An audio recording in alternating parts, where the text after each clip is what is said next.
On nous répète que tout est possible, qu'il suffit de vouloir, qu'il suffit de travailler sur soi. La performance est devenue une morale, un devoir, une identité. Le film Gourou ne parle pas seulement d'un coach. Il parle d'un monde qui a besoin d'y croire, d'être positif à tout prix. Croire en quelque chose, en soi, en quelqu'un, en la réussite. Et si le culte de la performance n'était pas une promesse de réussite, mais une illusion de contrôle?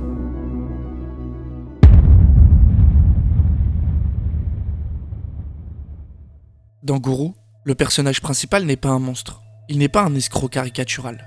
Il est charismatique, structuré, convaincant. Coach Matt, ou Mathieu Vasseur, n'a pas le bac. Et pourtant il a réussi à créer un empire, à devenir le numéro 1 du coaching en France. Il sait exactement quoi dire et quand le dire. Comment garder l'attention d'une salle, comment provoquer l'adhésion. Et il est sincère, du moins au début. Il a une profonde envie d'aider les autres, de leur donner le pouvoir d'agir sur leur vie, de la prendre en main. Il promet transformation, progrès, optimisation de soi à travers l'accompagnement, des centaines de personnes rassemblées, le souffle suspendu, un cri collectif qui répète les mots du coach comme une incantation. Ce que tu veux, c'est ce que tu es. Mais à côté de cette scène, une autre réalité émerge. Une commission d'enquête parlementaire commence à s'intéresser à lui, à sa pratique. Les institutions veulent comprendre. Un homme peut-il vraiment transformer des vies à coups de séminaires, de slogans et sans qualification particulière? On va pas demander un diplôme d'État à chaque coach. Pourquoi pas? Matt se retrouve confronté à un cadre légal et administratif qui refuse la magie du spectacle. Et c'est ici que le film commence à révéler quelque chose de plus profond. Le problème n'est pas Matt, le problème est dans ce qu'il incarne. La promesse contemporaine selon laquelle la vie peut et doit être optimisée, mesurée, rendue visible. La performance ici n'est plus un outil pour mieux vivre, elle devient une identité. On ne cherche plus à s'améliorer, on cherche à être quelqu'un qui réussit. Aujourd'hui, la société ne vend plus seulement des produits ou des services. Elle vend la promesse d'une meilleure version de soi-même. Elle vend le bonheur. Les réseaux sociaux, le développement personnel, les coachings, la culture de la productivité maximale. On applaudit, on suit, on répète, et parfois on oublie simplement d'exister autrement. La leçon est claire. La quête incessante de performance et de positivité peut se transformer en pression invisible. On n'est plus seulement évalué par le monde, on s'évalue soi-même en permanence. On se juge et on juge les autres selon la production fournie. La volonté d'authenticité cohabite avec la valorisation de la performance, au point qu'on finisse par confondre les deux. Prenons Julien, c'est lui, là. L'un des personnages les plus frappants dans le film. Julien est vulnérable, marqué par ses blessures d'enfance, ses échecs et ses doutes. Au fond, il ne cherche pas la réussite, il cherche un soulagement. Et c'est ce que lui offre Coach Matt à un séminaire. Le gourou devient alors une figure rassurante pour lui. Il parle le langage de la liberté et de l'acceptation. Durant un des séminaires de Matt, Julien confie ses traumatismes à tout le monde et s'effondre dans les bras de Matt. Et dans un élan d'encouragement collectif, il semble avoir enfin accepté toutes ses anciennes difficultés. Mais peu à peu, cette admiration qu'il a pour Matt se transforme en dépendance. Les séminaires, les phrases rythmées, les slogans, tout devient une drogue douce mais puissante. La positivité, elle devient un impératif moral, un standard impossible à atteindre. Et pourtant, son emprise n'est pas imposée, elle est volontaire. Julien s'inscrit encore, applaudit, convaincu qu'il agit pour lui-même. Matt s'est immiscé dans sa vie psychique, devenant indispensable pour Julien. Il assiste à chaque séminaire, le suit tous les matins au bureau, veut même devenir coach comme son idole. Et lorsqu'il est recadré violemment par Matt et se retrouve seul, la dépendance atteint son point ultime. Julien se suicide. Ce qui est profondément dérangeant, c'est que cette toxicité n'est pas visible de l'extérieur. Elle réside dans l'adhésion volontaire, dans cette internalisation du discours de performance. Pour Julien, on passe d'une simple promesse de transformation à la nécessité absolue de la présence du coach dans sa vie. Et paradoxalement, c'est parce qu'il y a perte de volonté, fatigue d'exister, que Julien finit par croire au mantra positif des gourous. Et c'est précisément là que naît la dangerosité moderne du culte de la performance, lorsque la liberté de penser est remplacée par des certitudes sous couvert de positivité et de volonté.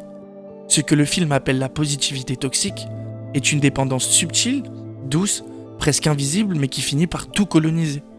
Et finalement, la plupart se jugent anormal de ne pas faire pareil que ce que l'on peut voir sur les réseaux, dans des vidéos ou des discours souvent exagérés. On se perd dans une illusion et finit par vouloir leur ressembler. C'est le désir de maîtrise.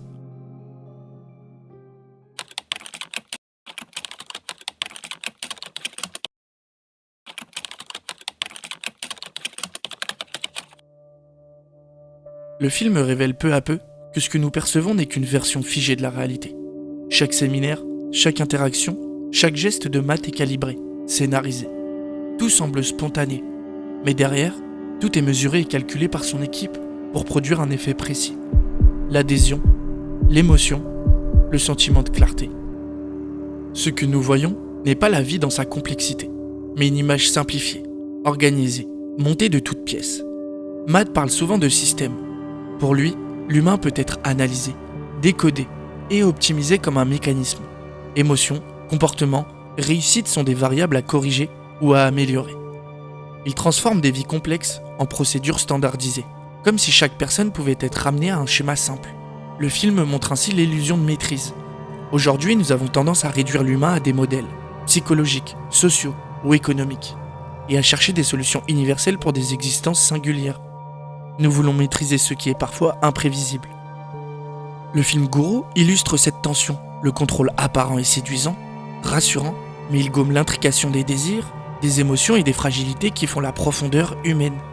L'illusion de maîtrise ne sera jamais totale, car l'idée derrière, c'est qu'elle repose sur la simplification et la standardisation d'un monde qui, lui, reste infiniment complexe. Et je n'en ai pas parlé jusqu'ici, mais toute l'intrigue du film se joue dans la chute du personnage qui perd le contrôle, qui perd son ambition d'aider les autres. Mathieu Vasseur veut tout contrôler, et finit par perdre l'essentiel, son seul frère, puis sa femme. Il se perd dans son propre désir d'ambition et de performance, tombant presque dans la paranoïa. Progressivement, tout se fissure, la certitude devient fragile, la chute du personnage et plus généralement de la performance au quotidien n'est pas provoquée par l'échec, mais par l'impossibilité de s'autoriser à être imparfait, à être parfois résigné ou négatif, de s'interdire de penser que parfois, on n'a pas le contrôle. Et alors, survient la perte de sens. On finit par confondre intensité et accomplissement, action et sens. L'action devient une fin en soi, et non un moyen. La chute n'est pas seulement celle d'un homme, c'est celle d'un système de croyances où l'optimisation de soi remplace l'acceptation de la vie telle qu'elle est. Je vous invite à réfléchir à ce que vous recherchez réellement lorsque vous souhaitez progresser, vous améliorer. Est-ce une transformation personnelle fondée sur la conscience de soi, ou bien une adhésion à une promesse séduisante, offerte comme solution à tous vos doutes? Peut-on vraiment séparer l'idée de devenir meilleur de celle de ne plus jamais être imparfait?